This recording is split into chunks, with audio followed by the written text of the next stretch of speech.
নেত্রকোনায় মাদকের বিস্তারে উদ্বেগ বাড়ছে অভিভাবক ও সাধারণ মানুষের মধ্যে।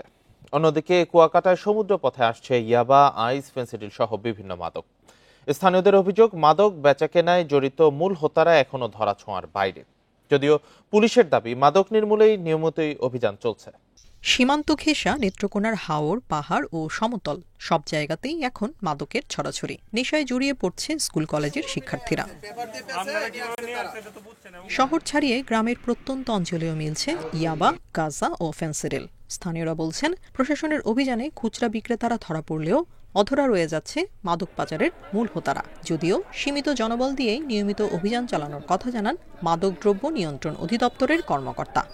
পুলিশ বিভাগ থেকে মাদকদ্রব্য উদ্ধার করলেও যতটুকু প্রয়োজন ততটুকু হচ্ছে না।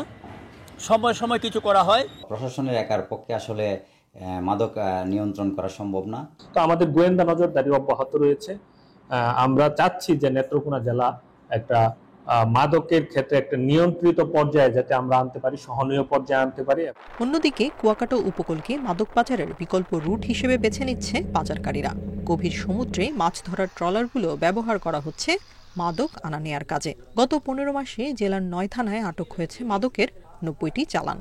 যেহেতু জেলের ব্যাপারে সচেতন না, কিছুটা মুনাফার আশায়, কিছুটা লাভের আশায় তারা নিজেদের অগোচরে অনেক সময় মাদক বহন করে। কঠোরভাবে যদি দমন না করে সেক্ষেত্রে আমাদের কলাপাড়া যুব সমাজ ধ্বংস হয়ে যাবে। সমুদ্রপথে মাদক পাচার বন্ধে নিয়মিত অভিযান চালানোর কথা জানিয়েছেন পুলিশ সুপার।